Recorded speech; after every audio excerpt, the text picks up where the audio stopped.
Bu bola Amerikaga IELTS olmasdan, hech qanaqa sertifikatlar olmasdan Amerika o'qishlariga kirgan bola. Amerikaga eng qizig'i $700 sarflagansiz, to'g'rimi siz? Bo'ldi, aka beraman. Men oyiga 50 ming topaman. Mana Apple'da ishlayman, sotuvchi bo'lib, oyiga 50 ming easy topaman. Birinchisi shu tilda unchalik bilish shart emas bo'lsa, ikkinchisi bu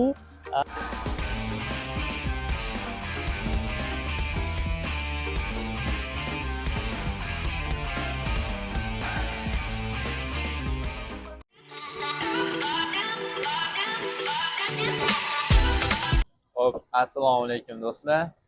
Biz hozirda Amerika Qo'shma Shtatlari, Illinois shtatining Chicago shahrida turibmiz.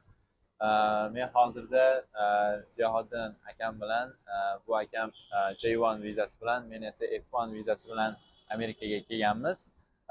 Ushbu videoni biz to'liq batafsil ma'lumot berib, biz qanday qilib kelganmiz va buni plyus va qanaqa minus taraflari borligini ushbu videoni aytib o'tamiz. Albatta bu ma'lumotlarimiz foydali bo'ladi degan umiddamiz. Kanalimizga obuna bo'ling, kuzatishda davom eting. Xo'p, mayli aka, keling biz hozir siz bilan siz qanaqa kelganingiz haqida gaplashsak. Ya'ni Chicagoga J1 viza orqali, ya'ni working travel bilan kelganingizni men juda ham yaxshi bilaman, lekin obunachilarga siz o'zingizni boshdan o'tkazgan har bitta etap bo'yicha dokumentatsiya kelgandan keyin qanaqa plyuslari bo'ldi, qanaqa qiyinchiliklar bo'ldi, shu haqida полностью aytib bersangiz yaxshi bo'lardi. Xo'p.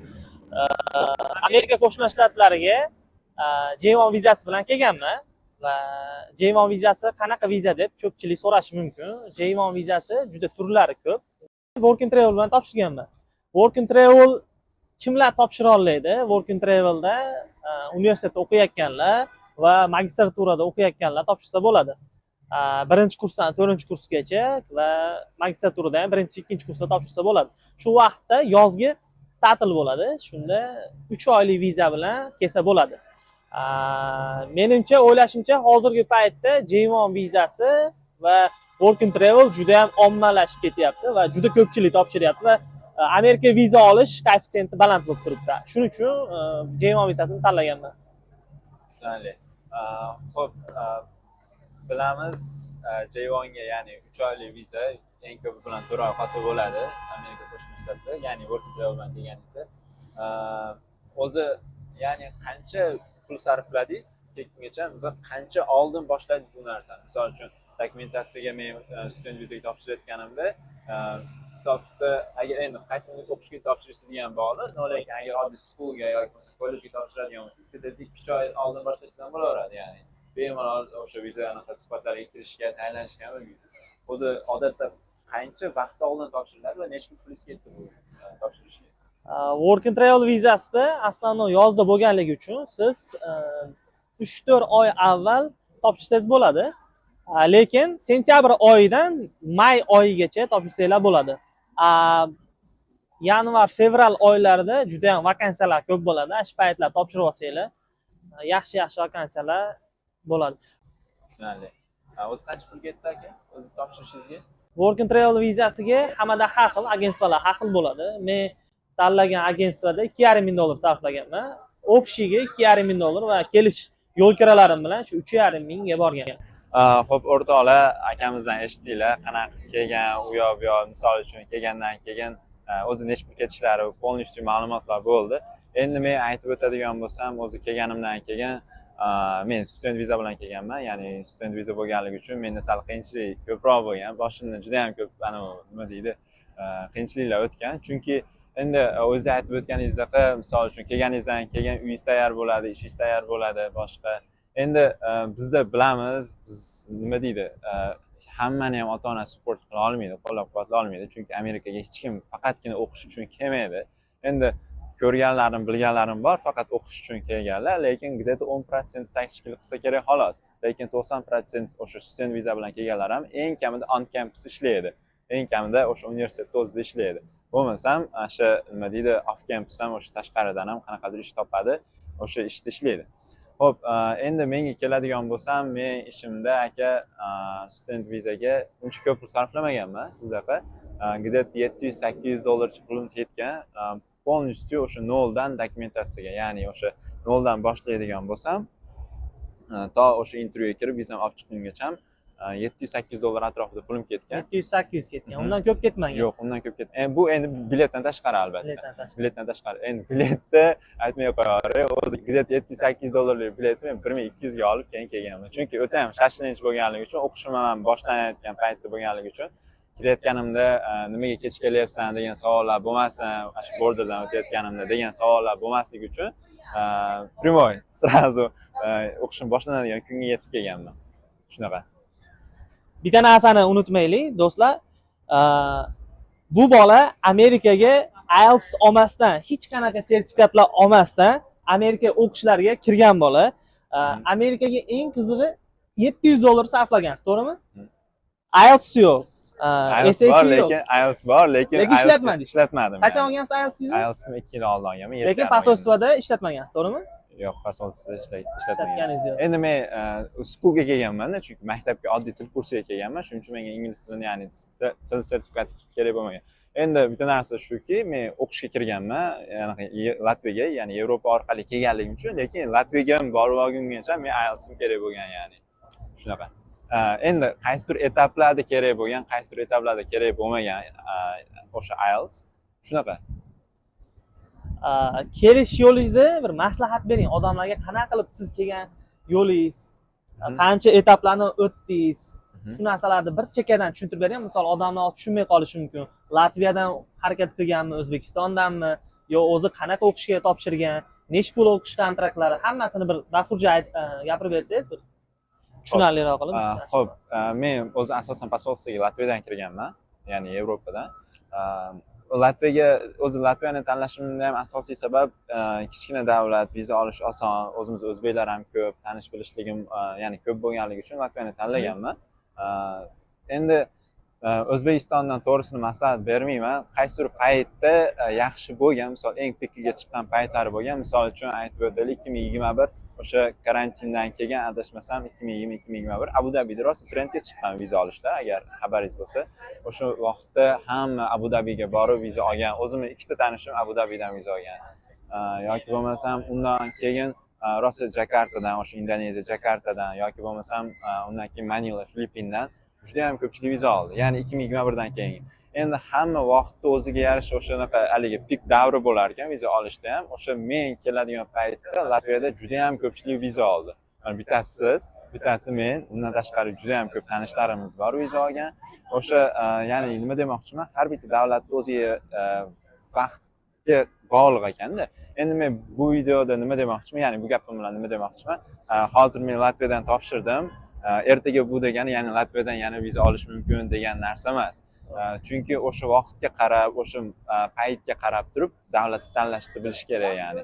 Chunki albatta bu yerda networking ishlaydi, prekrasno networking ishlaydi. Agar networking bo'lmasa, tanish bilishlari bo'lmasa, boshqa qaysi davlatdan kirayotgan, u juda ham qiyin bo'lib qoladi. Обязательно boshqa tanishlar bilan suhbat qurib, ulardan maslahat olib, qaysi davlatdan kim kiryapti, qanaqa vaqtda olyapti vizalarni polностью shu narsalarni surishtirib keyin kirish kerak deb o'ylayman. Xo'p, Ziyo aka, endi qisqa savol javob qilaylik. Endi hozir working travel bilan keldingiz, hammamiz tushundik. Endi menga 3 ta plyusini sanab bering. Ya'ni working travel 3 ta plyusi kelgandan keyin shu, ya'ni naqd bo'lgan plyuslarni sanab bersangiz yaxshi bo'ladi. Xo'p, batafsilroq qilib gapirishga harakat qilaman, do'stlar. Working travelga shu universitetda o'qiyotganinglarda topshiradigan bo'lsanglar, unchalik til talab qilmaydi, bunisi yaxshi. Ya'ni men bilamanki, universitetga topshirayotganlarda juda ham ko'p savol javob qiladi. Universitetda qayerga ketyapsan, nima qilyapsan, nima qilmoqchisan, kelajagini so'raydi. Working travelda unaqa kelajagini ham so'ramaydi. Shu boradigan ishini, ishxonasini so'raydi, xolos. Polностью mana shu DS degan qog'oz bo'ladi, shu qog'ozda to'ldirilgan narsalarni gapiradi. Xo'p, ikkinchisi, birinchisi shu tilda unchalik bilish shart emas bo'lsa, ikkinchisi bu hammamiz bilamizki, working travelda va green cardda kelgan insonlarda social security number bo'ladi. Bu Amerikada juda ham kerakli narsa. Shuninglar bo'lsa, ishlashga huquqinglar bo'ladi va juda ham ko'p joylarda akkauntlar ochsanglar bo'ladi. Misol taksida, dastavkada yoki bitta kompaniyada ishlamoqchi bo'lsanglar, bu social security number juda ham kerak bo'ladi. Bank karta ochayotganinglarda misol problema bo'lmaydi. Studentlarda shu narsa yo'q. Shu student F1 bilan keladiganlarni ishlash huquqi bor albatta. Haftasiga 20 soat, lekin baribir juda ko'p joylarga apply qilishi qiyin. Shu deb bilaman. Yana o'zim bilgan 3+ tarafi bu Amerikaga kelganinglarda tayyor ishinglar bo'ladi. 3 oylik ishinglar bo'ladi. 3 oy, 4 oylik ishinglar bo'ladi. Shu ishga kelasizlar va o'zingizlarning kvartiranglar bo'ladi, ish bilan ta'minlab bergan joyi va shundagi va keyingi etapda o'zingizlarni o'qiydigan bo'lsanglar universitetda yo bo'lmasam boshqa narsa qiladigan bo'lsanglar, o'zingizlarning statusinglarni o'zgartiradigan bo'lsanglar, prosta kelib olish uchun eng yaxshi variant deb bilaman shu 3+ tarafi. Humoyun hammani o'ylantiradigan savol, mana Amerikaga kelib o'qishni boshlaganda qanday qiyinchiliklar bo'ladi va hammani bilamizki, hamma pul topishda o'zini eplash uchun shu ishlash kerak bo'ladi. Shu ishlash qanaqa bu? Ish topish jarayoni osonmi, qiyinmi? O'qishdan keyin ishlasa bo'ladimi? Ma'lumotlar bersangiz. Bo'ldi, aka beraman. Men oyiga 50 ming topaman. Men Apple'da ishlayman, sotuvchi bo'lib, oyiga 50 ming easy topaman. Yo'q aka, hammasi hazil bilan bu yerda ishlamayman. O'zim hozir bu yerda oldin O'zbekistonda videograf bo'lib ishlaganligim uchun o'zim Telegram kanallar bilan ishlaganman boshqa. O'shaning uchun bu yerda ham videograf bo'lib ishlayapman. Ya'ni bu interes sifatida, part time job sifatida ya'ni. O'qishdan keyin o'zim tanish bilishlar orttirib, har xil restoranlarda shunaqa Instagramlarni yuzaman. Xo'p, endi men viza olishim asosiy sabablaridan bittasi shu ediki, men juda ham ko'p davlatlarga sayohat qilib, undan tashqari o'sha viza istoriyalar qilganim uchun meni viza olish ehtimoli ma'lum bir protsentga ko'tarilgan deb o'ylayman. Shu sababli ya'ni o'sha o'zingizlarga kerak bo'lgan обязательно vizalarni UK deymizmi yoki bo'lmasam o'sha Abu Dabiga kirdi chiqdi qilasizlarmi? Undan tashqari Schengen vizalarim bo'lgan, Yaponiya vizalari bo'lgan. Shundan keyingina men ya'ni Amerika Qo'shma Shtatlari vizalariga topshirganman. Bu akam ham o'zi shunaqa qilib topshirgan. Hali aytgani yo'q, lekin o'zi hammada ham shunaqa. Men o'ylaymanki, o'sha vizalarga, ya'ni viza istoriyalarga juda ham katta ahamiyat beringlar, ya'ni e'tibor beringlar.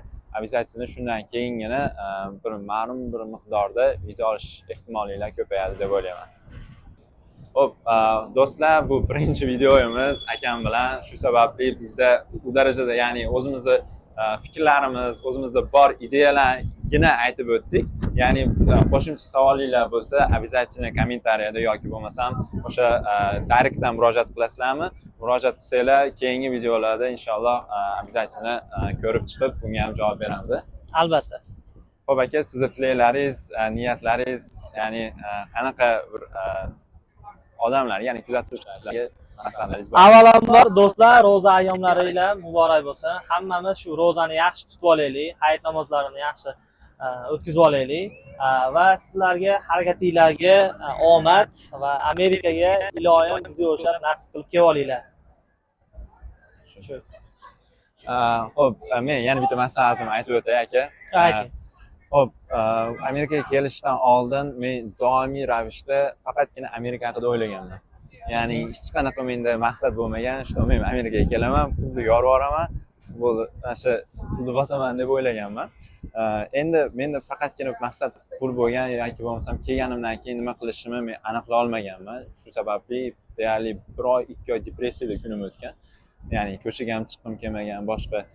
Men eng katta maslahatim, beradigan maslahatim shuki, maqsadni aniq qilib, Amerikaga kelgandan keyin men aniq o'qiyman, mana bu yo'nalishda o'qiyman, magistratura o'qiyman, OPT qilaman. Shunga o'xshagan bir kerakli, ya'ni eng katta maqsadlarni oldinga qo'yib kelish kerak. Agar bemaqsad kelib oladigan bo'lsa, juda ham o'ziga qiyin bo'ladi deb o'ylayman aka. Yaxshi. Xo'p, o'rtoqlar, Mr. Ziyo YouTube kanaliga obuna bo'linglar, bizni kuzatishda davom etinglar. Qiziq savollarga izoh qoldirsanglar javob beramiz. Sog' bo'linglar, salomat bo'ling.